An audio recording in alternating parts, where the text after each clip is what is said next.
Hello everyone and welcome back to another GTA Online video. As part of the Los Santos Drug Wars DLC, the Railgun, a weapon that's been exclusive to story mode and very select instances of online missions, is being added to online as a standard weapon.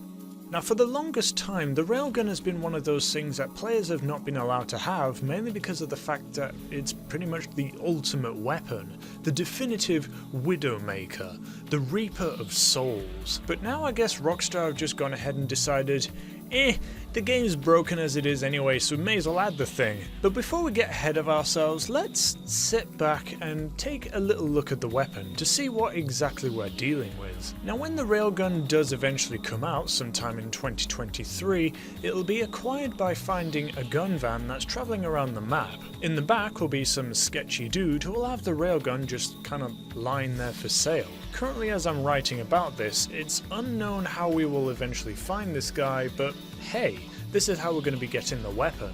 I guess Ammunition ran out of weapon slots to showcase all the guns, so this is how they're distributing guns now, I guess. Anyways, the Railgun, with a max ammo reserve count of 20, the same as a rocket launcher, the same damage per direct hit on an insurgent pickup as a rocket launcher, and an ever so slightly faster fire rate than the rocket launcher. This is basically a rocket launcher but in rifle form. But that's where the similarities end, because with a maximum range of 1644 feet and a projectile that flies through that in less than a second, we have ourselves basically another explosive sniper but without a scope. At least that's what I thought at first, because even the explosive sniper has some rather remarkable differences. Mainly the maximum range of the sniper being pretty much limitless to basically if you can see it, you can shoot it, and also easier to aim thanks in part to the addition of a scope, and the shot speed being much faster than the Railgun, despite Railguns are supposed to be having the fastest projectile speeds in existence, at least in real life. However, with its higher damage output and still very fast shot speed, the Railgun is exceptionally good at skeeting aircraft out of the sky. Just aim very slightly where the plane is going to be and you end up with a very satisfying thump as you damage the aircraft's engines, as well as probably make the pilot jump out of their skin in real life. Against other players on the ground, it will of course kill in one hit, but it can be survived if the player is on bullshark testosterone. It'll take 5 hits to kill Mr. Beast and 6 shots to kill a Juggernaut. Despite the weapon having a very similar visual explosion to that of the explosive sniper, the explosive radius around the ball of fire is actually much larger than what meets the eye, though the RPG still trumps it by a little bit. And, well, that's pretty much all there is to report about the Railgun. Obviously it is a very powerful weapon indeed, but to say it's going to ruin the game like I've seen a few people say, I don't think so. Reason number 1. Its slow rate of fire combined with a lack of sights makes it not the most viable weapon for boots on the ground fighting in my opinion.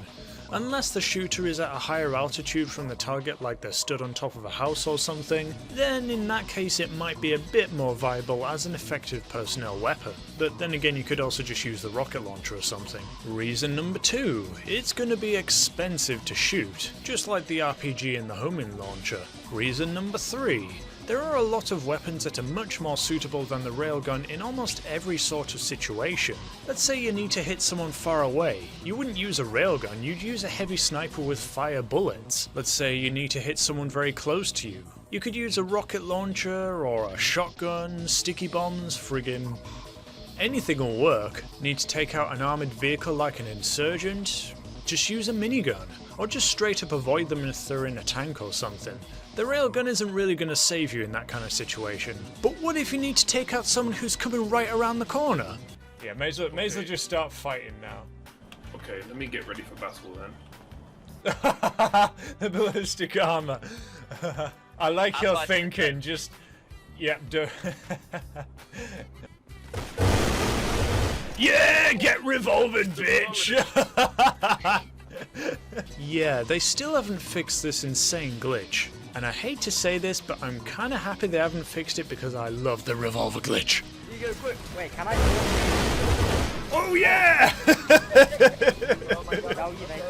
I've heard people say, oh, it'll be nerfed like the taser. I disagree. The taser's charge time was nerfed to make it long enough for anyone who's been zapped by the thing to be able to get on their feet again and run away or shoot back or whatever. It would be a nuisance to be perpetually pinned down by a single player, so that's why it's been nerfed. In my eyes, the railgun, while overpowered, isn't really going to ruin the game, I think. I think it's just another rocket launcher in a sense. It would be like adding, I don't know, a javelin to the game or something. The game is already full of overpowered stuff, and this is just another thing to add to the list. I'm kind of surprised they haven't added it earlier, to be honest. But let me know what you guys think. Let's make this a discussion. Let's argue about it in the comments. Yeah.